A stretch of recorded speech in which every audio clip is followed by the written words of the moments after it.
Olá, meus irmãos, eu sou Norberto Peixoto, mais uma vez falando do grupo de Umbanda Triângulo da Fraternidade, para o nosso canal no YouTube e para a fanpage Pérola de Ramatiz. Nosso axé, saravá, namastê. Não poderia ser diferente, haja visto o momento que nós estamos passando, que eu retornasse a falar sobre o coronavírus.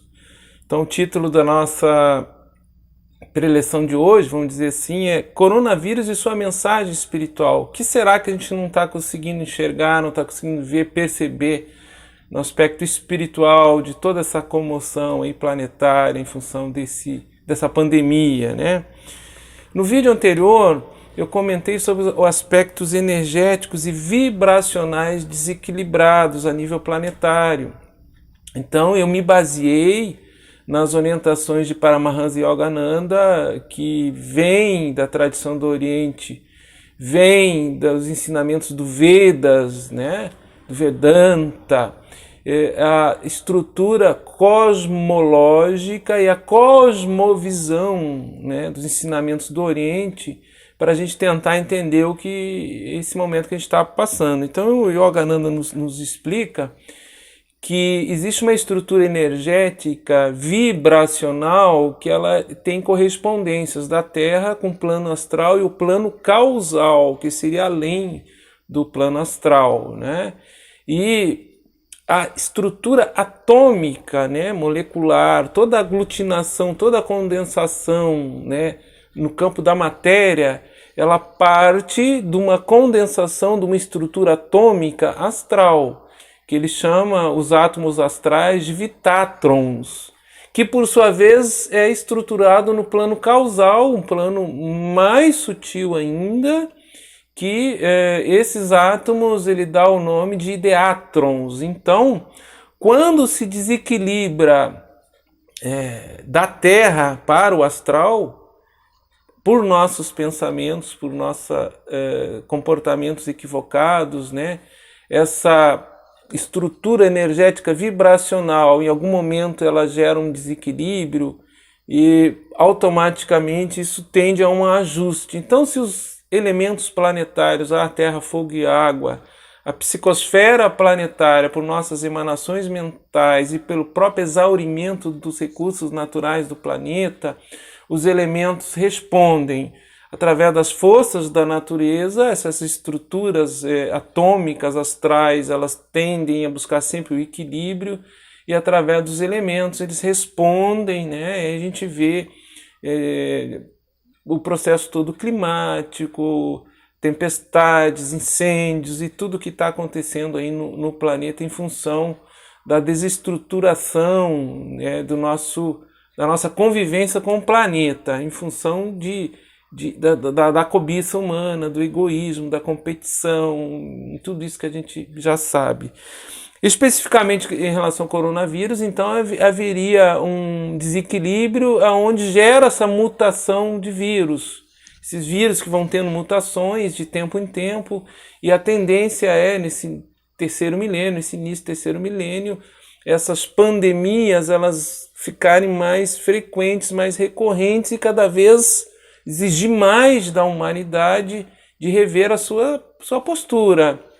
Por que poderiam dizer assim, mas Deus permite o mal? Não, Deus não permite o mal.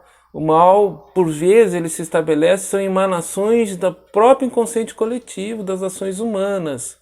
E os mestres espirituais que velam pelo bem-estar do planeta e pelas evoluções planetárias, aí nós entraríamos em consciências ainda mais elevadas, cósmicas.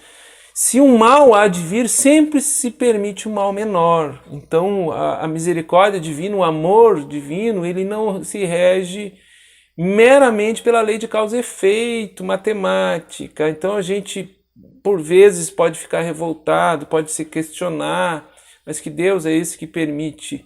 Não, Deus sempre vai permitir que a lei divina ela esteja em ação. E o amor divino sempre minimizando ao máximo os efeitos das causas que nós somos geradores.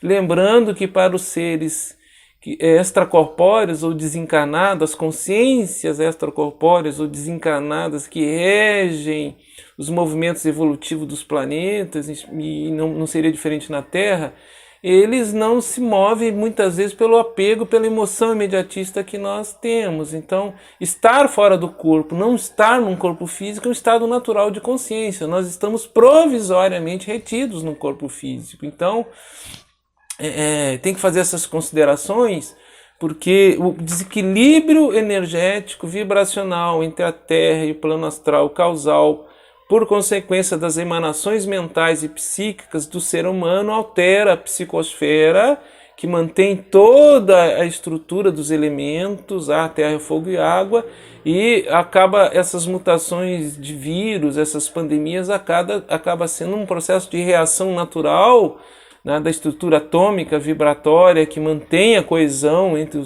os planos e, em última leitura, até uma asepsia, vamos dizer assim, reequilibrando. Notemos que nós estamos tendo que reaprender a ficarmos conosco mesmo, né?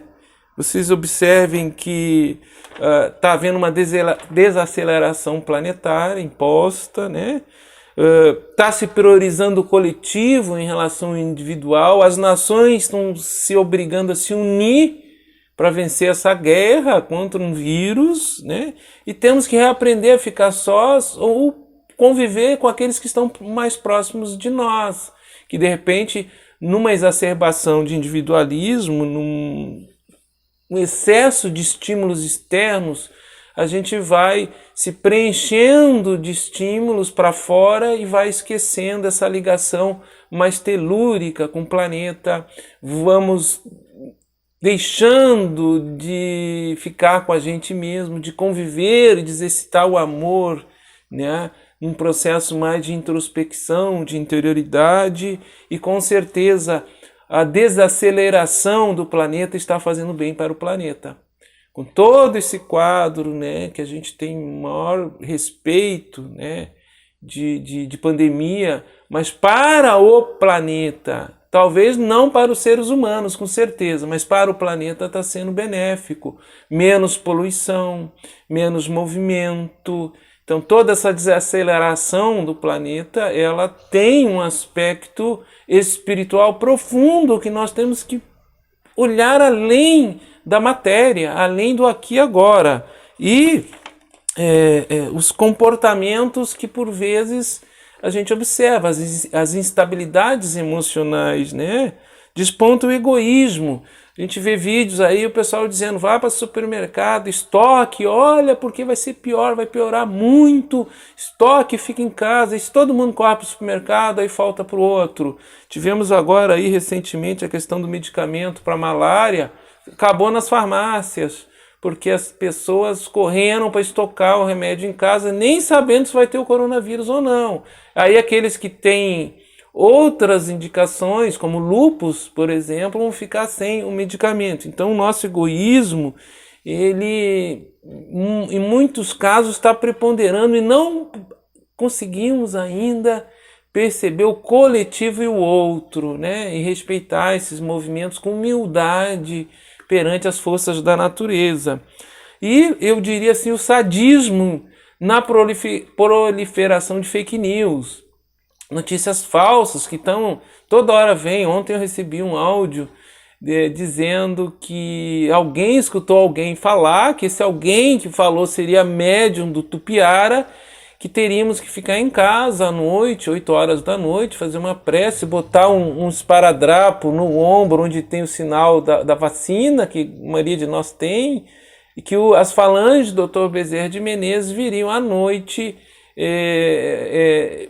nos dar a vacina contra o coronavírus. Uma tremenda fake news. O plano espiritual não vai fazer isso, não tem permissão de hierarquias superiores, né, para fazer isso, e seria muito fácil a gente não rever nenhum comportamento, nenhuma atitude, o plano espiritual vir. Quer dizer, a ciência vai ter que fazer a sua parte, os governantes, os políticos, né, vão ter que se unir, né, para buscar soluções, como já está acontecendo. Então, a proliferação de fake news só ajuda a causar ignorância, incompreensão e, quando não, pânico, né? Então tem que vigiar muito essas notícias que nos chegam, né?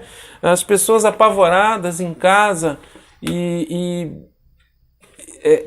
com razão até em alguns aspectos, mas não conseguindo perceber a ação divina, como tudo tem, né, na natureza, e o pano de fundo, o dedo de Deus nos dando uma instrução, uma orientação para que a expansão da consciência coletiva e o entendimento e o discernimento da consciência coletiva se altere.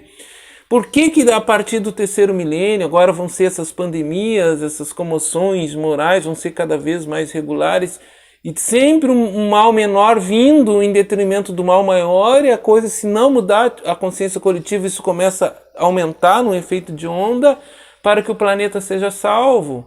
Caminhamos num processo de exaurimento total do nosso planeta e nós não estamos enxergando isso. Não estamos conseguindo enxergar na nossa mente acelerada, na nossa pressa diária, no nosso excesso de individualismo e de egoísmo, né? Um aspecto que eu queria comentar: líderes religiosos, né, contrariando as leis vigentes. A religião, seja ela qual for, não deve contrariar a lei vigente, nem a ciência. Se a indicação dos órgãos de saúde científicos e os legisladores, seja do legislativo como do executivo, municipal, estadual, federal, orientando, dando-nos orientações, nós temos que seguir. Prefeituras suspendendo cultos religiosos, comércio, através de decretos, aí pode ter perda de alvará se você insiste, mas o líder religioso dizendo que o melhor local é a igreja dele, que ali não tem coronavírus, que ali é um local saudável, dando a entender que ali é um local de milagre especial, está contribuindo com a ignorância coletiva. Nenhuma igreja é melhor do que a outra, e o templo mais elevado que nós podemos ter está dentro de nós. Se eu mantenho verticalizado com alto, eu tenho minha autoestima espiritual bem trabalhada, obviamente que isso me dá imunidade. Então, cada um de nós cada alma, ela é um desdobramento, uma expansão de uma essência divina que é Deus. E nós temos essa potencialidade divina em nós, né? E essa capacidade de nos verticalizar com Deus, seja onde nós estivermos. É óbvio que a reunião de devotos no templo religioso, ela eleva a egrégora, né? Eleva a vibração através dos cânticos devocionais, das preces, das orações, dos ritos, e isso nos auxilia. Mas quer dizer que se nós não tivermos no templo religioso, no centro, no terreiro, essa conexão com Deus não vai ocorrer, seja que nome nós vamos dar para Deus dentro do entendimento da fé de cada um. Isso é uma ignorância, uma realidade espiritual. Um outro aspecto que a gente percebe que determinados médiuns, né, dizendo que tem que continuar o trabalho mediúnico, que o plano espiritual precisa. E fazendo trabalhos presenciais, né? Nada contra, com todo respeito, mas parte do pressuposto que nós somos indispensáveis. A divindade, as falanges espirituais, ao longo de toda a humanidade, sempre fizeram o que tinha que fazer, independente do ser humano. Então a gente tem que vigiar isso também, porque daqui a pouco você está se movendo pelo ego em vez de se mover pelo coração. Talvez um horário, né, determinado, você em corrente, cada um na sua casa, no seu altar, ficar em oração e vibrar, seja mais adequado do que você ter mobilidade urbana, do que você ter que sair de casa, do que você ter que se reunir. E está já comprovado que o contágio se dá por aqueles que foram infectados que ainda não se manifestaram, e por vezes nem se manifestam. Às vezes na forma de um resfriado, uma gripe mais suave, e o indivíduo que não manifestou ainda o coronavírus, ele fica transmitindo para os outros. Então temos que ter todo o cuidado possível, né, durante esse momento que os órgãos públicos estão nos orientando, e temos que respeitar isso aí, e ter humildade perante tudo isso que está acontecendo. Enfim, e eu queria terminar esse breve vídeo por um assunto que sempre causa polêmica, sempre dá um... A gente já sabe que por vezes a gente é agredido nas redes sociais, até de forma bastante violenta, mas a gente tem que falar, que é a questão do carnivorismo. Enquanto a humanidade não rever o hábito de comer o irmão menor, né, de comer carne, acontecerão as pandemias, porque o sangue dos irmãos menores estão sendo derramados num processo de desequilíbrio da nossa cadeia alimentar. Eu falei aqui que no vídeo anterior que a biologia, a fisiologia do corpo humano não é feita por carnivorismo. Aí teve algumas agressões nas redes sociais, mas já existe bastante estudos científicos em relação a isso aí. Olhem os mestres do Oriente, o que eles dizem, o formato dos nossos dentes, o nosso intestino, compare o formato dos nossos dentes e nosso intestino com os animais que são carnívoros e é visível as diferenças. Então, eu sou vegetariano aí já há bastante tempo, faço a minha reposição de B12, né? E é plenamente possível e mais barato ser vegetariano do que ser carnívoro, além de ser mais saudável, né, no aspecto orgânico e espiritual, a meu ver. Então eu tenho que deixar isso registrado, que a nossa cadeia alimentar, o próprio processo, né, de plantio de grãos de forma intensiva, ocasionando desmatamento, para isso ir para a produção de ração, e a partir daí para o gado, e para o porco, e para o frango, né, desestruturando toda a cadeia alimentar, com todos os excessos da agropecuária intensiva e o impacto na natureza que isso tem, está comprovadamente aí já, bastante estudos científicos a esse respeito, e Ramatiz já está há mais de 50 anos, através de Fisiologia da Alma, nos orientando nesse sentido. Então, para nós encerrarmos, o que eu queria dizer que o momento é de serenidade, é de maturidade espiritual, estarmos no corpo físico ou não estarmos no corpo físico é da natureza cósmica. Sabemos, né, existem várias orientações, inclusive escrituras consagradas como o Bhagavad Gita e outras, que nada aflige a alma, né? Nem o fogo, nem a espada, nem o ar, nem a água. A alma é intocável e imortal. Então, se num momento ou outro que os desígnios divinos assim prescreverem e não estivermos mais no corpo físico, não estaremos mais no corpo físico. Estaremos em consciência num plano mais sutil, né? E sucessivamente através da evolução, da expansão da consciência. Então, o espiritualista que é maduro, independente da sua confissão religiosa, né, e de denominação terreno, ele tem que ter equilíbrio, autocontrole, equanimidade nessa hora, ser fiel à verdade e ser um alicerce na sua verticalidade interior com Deus, que não deve se abalar, né, tão fácil como a gente vê, por vezes, líderes, né, espiritualistas, religiosos, de médiuns, trazendo mensagens que não contribui com a consciência coletiva nesse momento de pandemia que nós estamos passando. No olhar de Norberto Peixoto. Não sou dono da verdade, meus irmãos, me perdoem se em algum momento eu estou impondo alguma verdade, quem quer que seja. O nosso saravá fraterno, muito axé, namastê, até a próxima oportunidade, meus irmãos.